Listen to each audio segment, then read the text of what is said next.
चलिए तो उसके आगे से अभी जो लर्न किया उसके आगे से स्टार्ट करें ना। मेरा अगला एग्जांपल ऐसे है। नेक्स्ट एग्जांपल, सपोज आपके पास इस तरीके के दो रेजिस्टेंस हैं जो कि पैरेलल में कनेक्टेड है, एंड देन एक और रेजिस्टेंस यहाँ पर है, इस तरीके से कनेक्टेड है।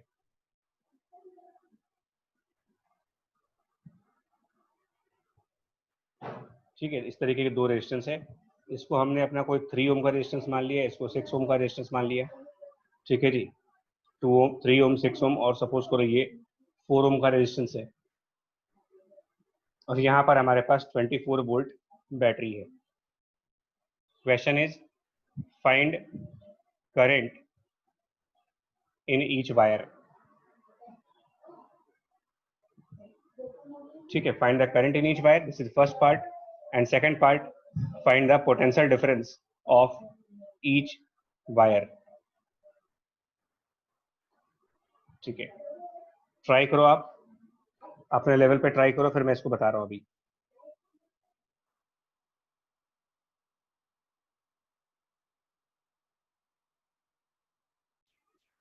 ठीक है ओंकार,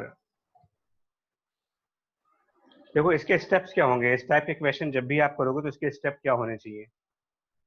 ठीक है ना, इस टाइप के क्वेश्चन करने का हमारे पास क्या स्टेप होना चाहिए और कौन सा स्टेप सही है ना। कुछ एक फिक्स स्टेप होने चाहिए हमारे पास। तो देखिए स्टेप्स क्या होने चाहिए, मैं इस क्वेश्चन में आपको लिख दे रहा हूँ कि क्या स्टेप्स आप फॉलो करोगे। तो स्टेप्स पर ध्यान दीजिएगा, स्टेप्स क्या है। देखिए पहला स्टेप,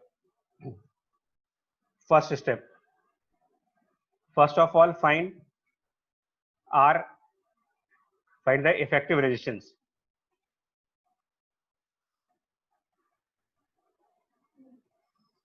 ठीक है, सेकंड, ये फर्स्ट स्टेप होगा। सेकंड स्टेप क्या होगा इसके अंदर, इफेक्टिव रेजिस्टेंस निकाल लिया। Second step, find current coming out of battery by Ohm's law follow करोगे, by I which is equal to V divided by R. यहां पर आर कौन सा रखना है, तो यहां पर जो आर आपको रखना है वो इफेक्टिव, ये दूसरा इफेक्टिव वैल्यू ऑफ आर। तीसरा पॉइंट आपका यहां पर ये होना चाहिए, third step, when required divide the current, when divide the current, ठीक है, as per the rule of parallel resistance, as per rule of parallel resistance. और वो पैरेलल रेजिस्टेंस का रूल क्या था, that is ratio of current equals to inverse ratio of resistance, अभी जो पीछे डिस्कस किया गया था। ये 3 पॉइंट थे, जहां पर जरूरत पड़ेगी, जहां पर जरूरत पड़ेगी। और चौथा पॉइंट आपका ये था, पीछे जो डिस्कस हुआ था, that same current in resistors in series, ये चौथा पॉइंट आपका हो गया। तो यही 4 पॉइंट्स आपको हमेशा फॉलो करने हैं, ये स्टेप्स है मेरे यहाँ पर। ठीक है, ये स्टेप्स आप फॉलो कर लेंगे, आंसर आ जाएगा आपका। और मैं एक बार फिर से इस चीज को मेंशन कर दूं यहाँ पर एक बार फिर से, कि जब आप सीरीज कॉम्बिनेशन की बात करते हो, ठीक है, जिसको ध्यान रखिएगा, मैं फिर से इसको मेंशन कर रहा हूँ कि जब आप सीरीज कॉम्बिनेशन की बात करोगे तो in the series combination current in the individual resistance, current in the individual resistance and current in the effective resistance, ये सेम आता है। तो जहां पर भी आपका सीरीज कॉम्बिनेशन है उसको आप ऐसे आई से ध्यान रखना कि this I it is same in all resistance, even R1 में, फिर R2 में, और इवन उनके इफेक्टिव रेजिस्टेंस में, सब में सेम आएगा। ठीक है, चलिए मैं स्टार्ट करता हूँ इसको भी, कि यहाँ पर कैसे सॉल्व करेंगे। देखो इस क्वेश्चन को कैसे सॉल्व करोगे। ठीक है, यहाँ पर ये 3 ओम और 6 ओम पहला स्टेप। देखो आप इसको चेक भी कैसे करते हो ना, ये ए पॉइंट हो गया, ये बी पॉइंट हो गया मान लिया जाए, और ये पॉइंट सी हो गया। तो ये जो 3 ओम का रेजिस्टेंस है, इसको अगर मैं सेपरेटली चेक करूं So in a separate connection, you find that the 3 ohm resistance starts from A and goes to B, A to B. 6 ohm resistance, it starts from A and goes to B. So they both start from the same point A and they both goes to the same point B. And what about the 4 ohm resistance? So this 4 ohm resistance, it starts from point B and goes to the point C. तो 3 ohm and 6 ओम ये ए और B points के बीच में है, ये भी ए और B points के बीच में है, बट 4 ओम पॉइंट बी और पॉइंट सी के बीच में है, तो ये थोड़ा सा अलग हो गया, ऑड वन आउट हो गया, ऑड वन आउट. ये ए और बी, यहाँ पर अगर आप देखो तो ये ए एंड बी हो गया, ये ए एंड बी हो गया, लेकिन वो ए एंड बी नहीं है. तो सबसे पहले इन दोनों को कनेक्ट करोगे पैरेलल में, सेम पॉइंट्स हैं, तो ये 3 ओम और 6 ओम को पैरेलल में. तो अब इनका इक्विवेलेंट निकालते हैं कि ये इक्विवेलेंट क्या होगा, इनका इक्विवेलेंट. तो इनका इफेक्टिव पैरेलल वाले फॉर्मूले से निकाल लो. पैरेलल वाले फॉर्मूले के हिसाब से इनकी इफेक्टिव वैल्यू आ जाएगी 2 ओम रेजिस्टेंस 1/3 प्लस 1/6 करके, ये इफेक्टिव 2 ओम. और ये भी ध्यान देना कि 3 ओम 6 ओम और इनका जो इफेक्टिव होगा ये सब उसी पॉइंट्स पे होने चाहिए. मतलब कि अगर 3 ओम का रेजिस्टेंस पॉइंट ए से पॉइंट बी में है, 6 ओम का रेजिस्टेंस ए से बी तक है, तो इन दोनों का जो इफेक्टिव होगा वो भी आपका पॉइंट ए और पॉइंट बी के बीच में ही होना चाहिए. तो हम क्या करेंगे, सर्किट को रीड्रॉ करेंगे. सर्किट को रीड्रॉ कैसे करेंगे, 3 ओम और 6 ओम का रेजिस्टेंस क्या करोगे आप, पॉइंट ए पॉइंट बी, ये दो है ना हमारे पास. तो पहले मेरे पास यहां से एक रेजिस्टेंस था, देखो पहले क्या था, पहले ऐसे करके एक रेजिस्टेंस था 3 ओम का, फिर एक रेजिस्टेंस आपको नीचे करके था ऐसे 6 ओम का. तो आप क्या कर रहे हो, 3 ओम और 6 ओम को कंबाइंड करके और उनकी जगह पर उनका इफेक्टिव रेजिस्टेंस 2 ओम उन्हीं पॉइंट्स ए और बी के बीच में लगाओगे, सेम पॉइंट्स के बीच में, और फिर आगे कंटिन्यू कर जाओ. तो 4 ओम और ये पॉइंट सी हो गया, और यहां पर आपके पास बैटरी है.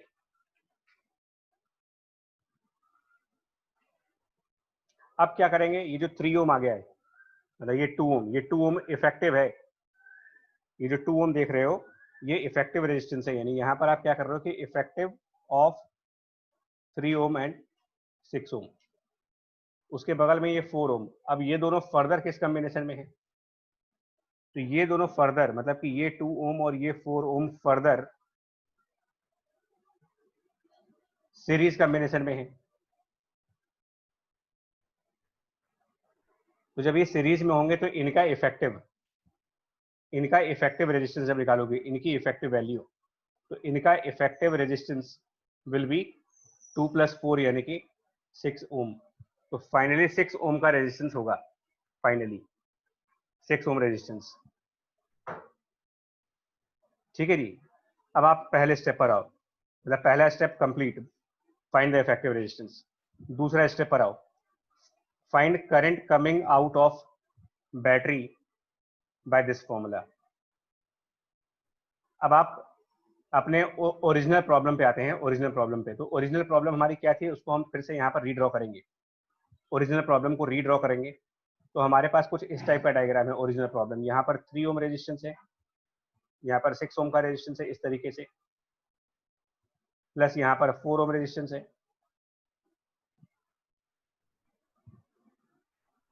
ठीक है, ये 24 volt battery, 3 ohm resistance, 6 ohm resistance और यहाँ पर 4 ओम रेजिस्टेंस. तो सबसे पहले आप क्या करो, सबसे पहले यहाँ पर करंट फाइंड करो, ये वाली करंट. स्टेप नंबर 2 है find current coming out of battery V/R. तो V इज 24 और डिवाइडेड बाय इफेक्टिव 6 ओम, 24/6. ठीक है जी. यानी यहाँ से आप कह सकते हो कि 4 एम्पियर करंट होगा. ये स्टेप 2 हो गया. तो यहाँ पर 4 एम्पियर करंट आ गया. अब ये 4 एम्पियर करंट इस पॉइंट पर डिवाइड हो गया. ठीक है. तो तीसरा point, when required divide the current as per the rule of parallel resistance. That is the ratio of current is the inverse ratio of resistance. तो ये 4 एम्पियर को डिवाइड करेंगे, तो डिवाइड कैसे करेंगे?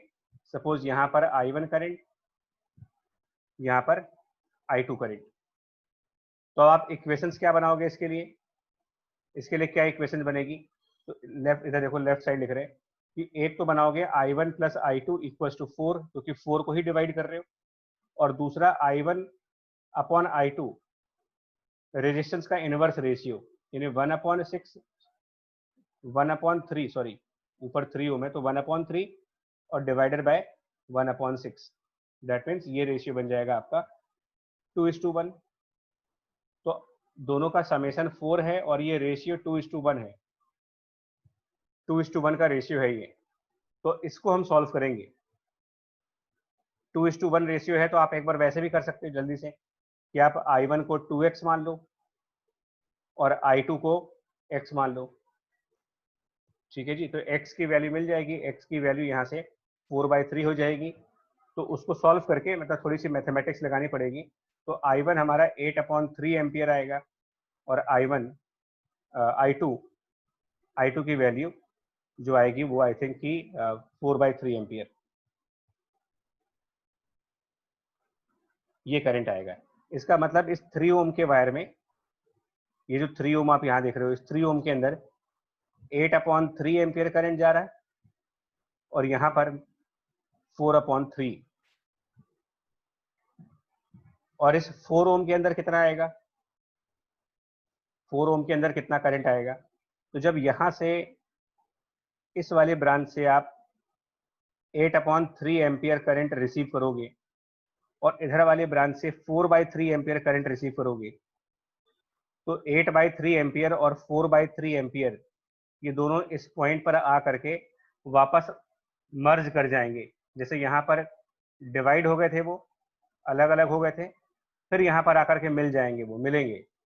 तो 8/3 और 4/3 के जब मिल जाएंगे तो वापस यहाँ पे जो करंट आएगी 4 ओम के अंदर, इस 4 ओम के अंदर ये फिर से 4 एम्पियर करंट चली जाएगी। तो आंसर क्या हो गया? Current in the each wire का आंसर क्या लिखोगे? Current in the each wire का आंसर वो हो गया, जो 3 ओम का रेजिस्टेंस है वहां पर 8/3 एम्पियर करंट है, जो 6 ओम का रेजिस्टेंस है वहां पर 4/3 एम्पियर करंट है, और जो 4 ओम का रेजिस्टेंस है वहां पर 4 एम्पियर करंट है। अब potential difference of each wire कैसे निकालेंगे? Potential difference of each wire, तो आपको रेजिस्टेंस पता चल गया और उनका करंट मालूम चल गया, तो दोनों मल्टीप्लाई करते जाओ, ओम्स लॉ फॉलो करते जाओ, I इंटू आर, यानी कि 3 ओम का पोटेंशियल डिफरेंस 3 इंटू 8/3, 8 वोल्ट हो गया। 6 ओम का potential difference 6 multiplied by 4/3, 6 into 4/3, ये भी 8 वोल्ट आएगा।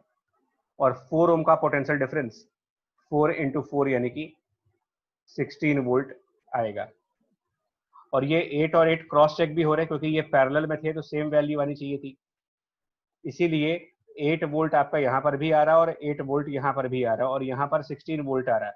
अब सीरीज वाला वेरिफिकेशन भी करो, इधर का 8 और इधर का 16 जब ऐड करोगे तो 8 प्लस 16 ये 24 आ रहा है। इस तरीके से आप वेरीफाई कर सकते हो कि आपके आंसर सब सही चल रहे हैं इस समय। ठीक है, इस तरीके से इसको डील किया जाता है, ध्यान रखिएगा, इस तरीके से सॉल्व करते हैं इसको। तो ये स्टेप आपको माइंड में रखना है कि यार ये जो चारों स्टेप्स है ना, ये चारों स्टेप्स आप यूज करते रहो, कभी गलत नहीं होगा। स्टेप बाय स्टेप मूव करिए, आपका आंसर हमेशा सही आएगा। एक एग्जांपल और लेके दिखा रहा हूँ। ठीक है जी, एक एग्जांपल हम अभी और लेंगे, वो देखते हैं।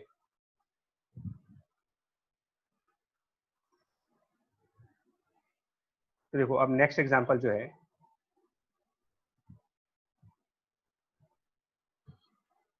देखिए अगला एग्जांपल, और ट्राई करना बच्चा कि आप भी थोड़ा सा कोऑपरेट करो हमारे साथ, बिकॉज अगर आप साइमल्टेनियसली कोऑपरेट नहीं करोगे तो प्रॉब्लम में आ जाओगे, मतलब उतनी बेटर लर्निंग नहीं होगी। अच्छी लर्निंग चाहते हो, अंडरस्टैंडिंग अच्छी चाहते हो, तो साथ साथ कोऑपरेट करना सीखो कि हाँ सर ऐसे होगा। डिस्कस करो, जो डाउट्स हैं वो डिस्कस करो, पूछो। चलिए अब जो मेरे पास क्वेश्चन है वो कुछ इस तरीके से है, ठीक है। मेरे पास फिर से एक क्वेश्चन है, बैटरी प्लस यहाँ पर एक रेजिस्टेंस है,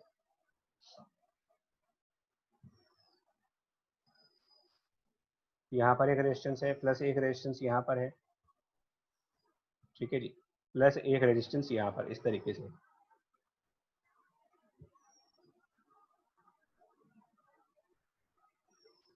अब आपको बताना है कि क्या आंसर आएगा, ठीक है ना। ये हम कुछ 1 ओम का रेजिस्टेंस मान लेते हैं, इसको 5 ओम का रेजिस्टेंस मान लेते हैं, इसको 3 ओम का रेजिस्टेंस मान लेते हैं, और इसको 2 ओम का रेजिस्टेंस मान लेते हैं, इस तरीके से है। और सपोज करो यहाँ पर 30 वोल्ट पोटेंशियल डिफरेंस है, 30 वोल्ट। तो इसके अंदर मुझे करंट्स बताने हैं कि क्या क्या करंट्स आएंगे, ठीक है ना। क्वेश्चन ये है, फाइंड करंट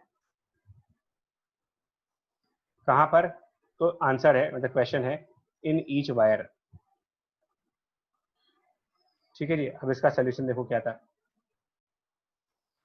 सोल्यूशन में पहला स्टेप क्या था, जो आपका पहला वाला स्टेप था वो था आर इफेक्टिव निकालने का। स्टेप 1 ये था, आर इफेक्टिव। अब आर इफेक्टिव कैसे निकलेगा वो देखो। उसके लिए पहले मैं यहाँ पर पॉइंट्स मार्क कर लूँ, ये ए और ये बी।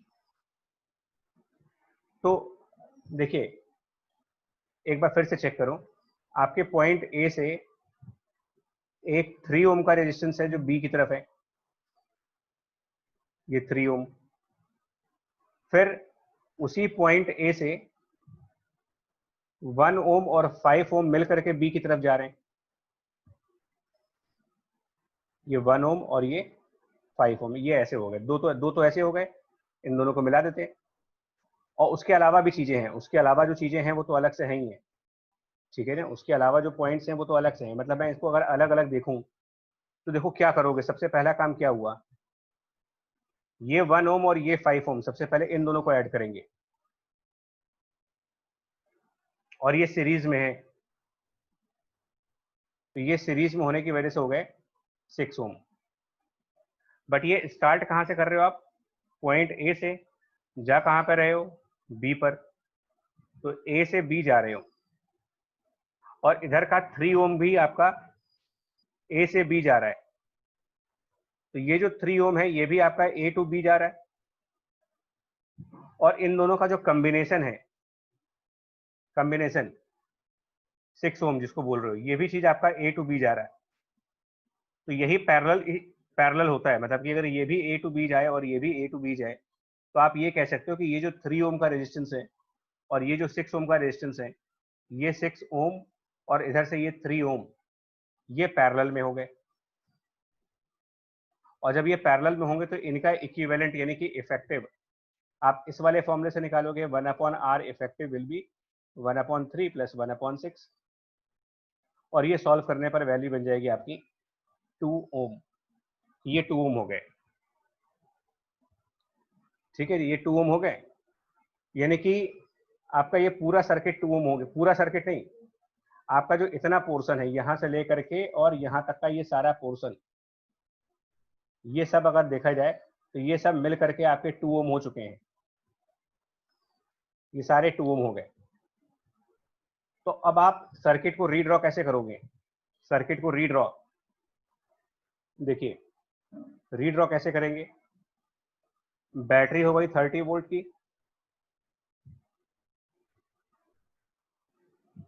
2 ओम का यहाँ रेजिस्टेंस, और ये ए पॉइंट था और यहाँ पर आपके पास बी पॉइंट था। तो अब आप ए और बी के बीच में क्या लगाओगे, देखो ओरिजिनल सर्किट में ए से बी तक आपके पास 3 ओम था, ओरिजिनल सर्किट में ए से बी तक 6 ओम था, ये ए टू बी था, ये भी ए टू बी था। तो इनका जो इफेक्टिव है यानी कि 2 ओम, ये भी आपका ए टू बी होगा। यही चीज पैरेलल में होती है। तो आपको क्या करना पड़ेगा, ए टू बी में सिर्फ एक रेजिस्टेंस लगाओ, ओनली वन रेजिस्टेंस, जो कि 2 ओम रेजिस्टेंस है। अब ऐसा करने पर ये जो 2 ओम और ये जो 2 ओम देख रहे हो, ये 2 ओम और ये 2 ओम, ये ऑब्वियसली आप समझ गए होंगे कि ये 2 ओम और ये 2 ओम अब सीरीज कॉम्बिनेशन में आ गए। तो फाइनली हमारा आर इफेक्टिव जो होगा, आर इफेक्टिव फाइनली वो 4 ओम बन जाएगा। फाइनल आंसर है। स्टेप 1 पूरा हो गया कि 4 ओम का इसका आंसर होगा। अब स्टेप 2 पर, स्टेप 2 क्या था? जब आर इफेक्टिव निकाल लिया तो स्टेप 2 क्या था? Current I from battery. तो करंट आई फ्रॉम बैटरी कैसे निकलेगा? बैटरी का वोल्टेज है 30 और डिवाइडेड बाई ये 4 विच इज 7.5 एम्पियर। स्टेप 2। अब ओरिजिनल सर्किट में ध्यान दीजिएगा, ओरिजिनल वाले में इसका मतलब 7.5 एम्पियर करंट यहां से फ्लो करेगा, 7.5 एम्पियर यहां पे आएगा, 7.5 एम्पियर यहां भी आएगा। लेकिन पॉइंट ए पर आने के बाद करंट को डिवाइड करना पड़ता है। तो ये स्टेप नंबर 3 हो गया। अब आपका तीसरा स्टेप, थर्ड स्टेप।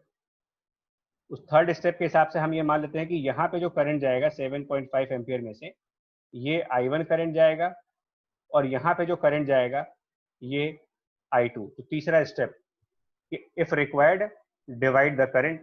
तो yes, it is required at point A, because point A से दो वायर्स कनेक्ट हो रहे हैं। तो थोड़ा सा करंट इस वायर में जाएगा, बाकी करंट इस वायर में जाएगा। तो अब इसकी क्या इक्वेशन बनेगी? इसकी इक्वेशन ऐसे बनेगी, I1 प्लस I2, वो तो 7.5 हो गया, ये हमारी फर्स्ट इक्वेशन।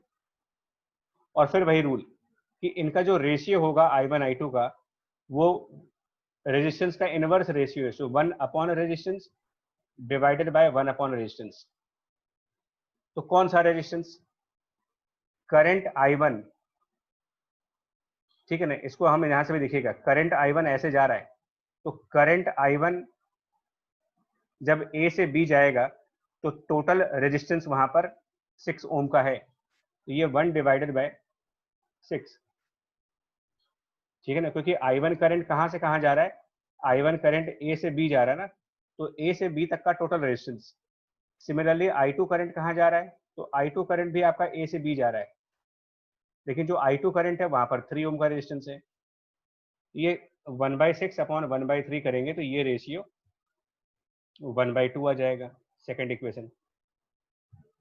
तो अब आप यहां से निकाल सकते हो, जब उनका टोटल पता चल गया कि 7.5 और रेशियो पता चल गया कि 1/2 है, तो अब इससे I1 I2 आपको सॉल्व करना पड़ेगा मैथमेटिकली, ठीक है ना, मैथमेटिकली सॉल्व करना। और सॉल्व करने के बाद आपको आंसर ये आएगा कि जो I1 है वो 2.5 एम्पियर है और I2 5 एम्पियर होगा सॉल्व करने के बाद। वो टोटल 7.5 है और 1 और 2 का रेशियो है, तो इसको अगर आप x मान लेते हो तो ये 2x हो जाएगा, यानी कि 3x की वैल्यू 7.5 आ जाएगी, तो x की वैल्यू 2.5 हो जाएगी। तो 2.5 एम्पियर I1 हो गया, 5 एम्पियर I2 हो गया। और इस तरीके से बता सकते हो कि कहाँ पर कितना करंट फ्लो कर रहा होगा इस सर्किट के अंदर। ठीक है, ये पॉइंट समझ में आ गया आपको? इस तरीके से सर्किट देखा जाता है और इस तरीके से आप कैसा भी सर्किट जो होगा ना उसको आप सॉल्व कर सकते हो, कैसा भी सर्किट। ठीक है,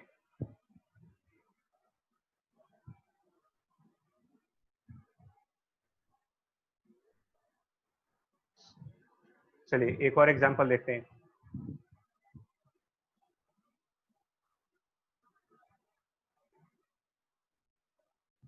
ठीक है, जो करूँ नेक्स्ट एग्जांपल। अभी थोड़ा सा मैंने स्पेशल सर्किट लूंगा मैं, आपको आप थोड़ा सा और ब्रीफ करूंगा कि आप सीरीज और पैरेलल कॉम्बिनेशंस को चेक कैसे कर सकते हो। तो हमारे पास एक सर्किट है, इस पे ध्यान देना। ये 3 रेजिस्टेंस हैं, ये रेजिस्टेंस भी आर है, ये रेजिस्टेंस भी आर है और ये रेजिस्टेंस भी आर है। ये यहाँ से यहाँ कनेक्ट है और ये ऐसे कनेक्ट है। ये बड़ा फेमस क्वेश्चन है, बहुत ही फेमस क्वेश्चन। ठीक है, और इस तरीके से हमने कोई एक बैटरी लगा दी। ठीक है, और इसमें जो आर है उसकी एक वैल्यू दी गई है कि जो यहाँ पर आर है वो 6 ओम का रेजिस्टेंस है और ये जो बैटरी है ये 18 वोल्ट है, 18 वोल्ट। ठीक है जी, 18 वोल्ट। तो अब इसमें करंट्स बताने हैं कि करंट्स कितना होगा। ठीक है, मैं इसको एक वायर का नाम दूंगा। ये मेरा वायर 1 है और ये मेरा वायर 2 है, तो मुझे पूछा जाएगा what is current in the wire number 1 and the wire number 2, ये मेरा क्वेश्चन है। और इसके पहले आपको ये भी बताना है कि आर इफेक्टिव क्या होगा।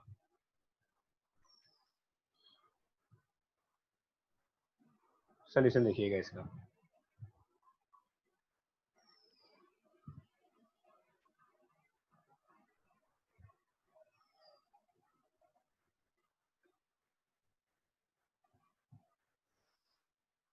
Yes, it is 6 ohm in all the 3 wires. All 3 wires are 6 ohm, capital R, capital R. They all are 6 ohm. Means this capital R is also 6 ohm. This R is also 6 ohm resistance, and it is also 6 ohm resistance. All 3. तो तरीका देखो मैं बता रहा हूँ, तो method बता रहा हूँ। Let's say this point is A and this point is B. Right? यहाँ पर आपको एक रूल समझना पड़ेगा। यहाँ पर हम रिपीटेड पॉइंट्स का कंसेप्ट लगाएंगे। रिपीटेड पॉइंट्स किसको बोलते हैं ना, देखिए रिपीटेड पॉइंट्स कौन से होंगे। अगर आप पॉइंट ए से और ये जो पॉइंट मैं मार्क कर रहा हूं यहां तक, आप इसको देखिएगा। अगर हम ऐसे चलें ए पॉइंट से और वायर 1 पे जाओ, वायर 1 पे, तो वायर 1 में कोई रेजिस्टेंस नहीं है।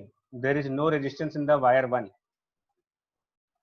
तो ऐसा कोई वायर जिसमें रेजिस्टेंस नहीं है, उसकी लेफ्ट साइड और राइट साइड पॉइंट्स रिपीट करोगे आप, ये भी ए लिखोगे, A and A. Repeated points का मतलब होता है ends of wire with no resistance.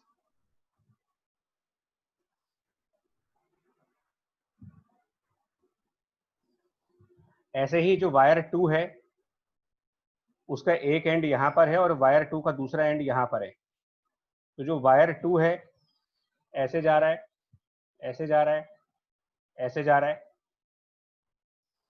ठीक है, वायर 2 ऐसे जा रहा है, तो ये भी कोई रेजिस्टेंस नहीं है, तो ये रिपीटेड पॉइंट बी माना जाएगा। बी पॉइंट रिपीट होगा इसमें। कभी कभी पॉइंट्स रिपीट कर सकते हो इसमें, और रिपीट करने का रूल यही होगा। तो अब अगर आप देखो तो मैं तीनों रेजिस्टेंस को अलग अलग ड्रॉ करता हूं। पहला वाला रेजिस्टेंस वो यहां पर ए पॉइंट, यहां पर बी पॉइंट। दूसरा रेजिस्टेंस उसको लेफ्ट साइड पर बी है और राइट साइड पर ए है। और तीसरा रेजिस्टेंस 6 ओम, वो लेफ्ट साइड पर ए है और राइट साइड पर बी है।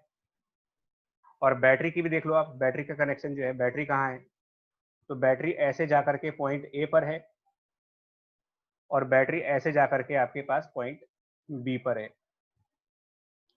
तो ये देखो ये कहाँ से कहाँ हुआ, ये भी ए टू बी हो गया।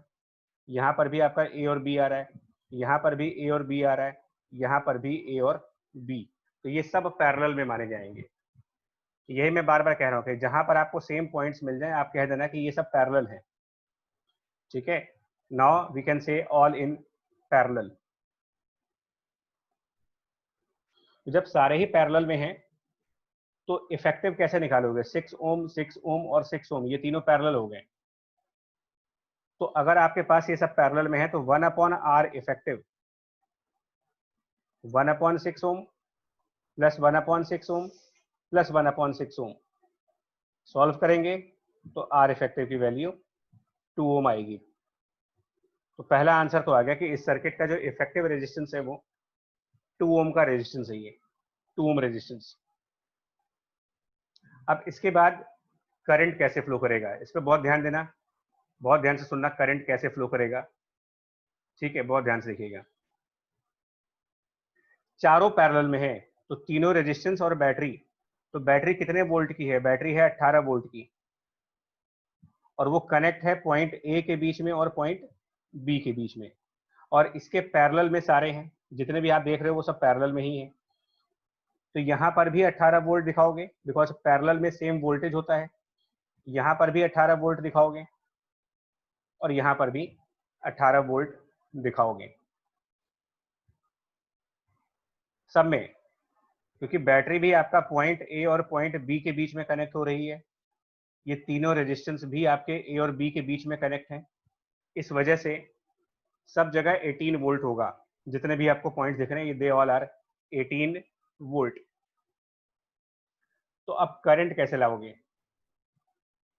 तो पोटेंशियल डिफरेंस 18 और रेजिस्टेंस 6 ओम, तो करंट ओम्स लॉ से आएगा।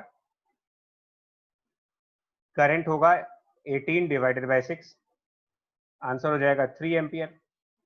नाउ क्वेश्चन होता है इसका डायरेक्शन क्या होगा, करंट कहां से कहां जाएगा?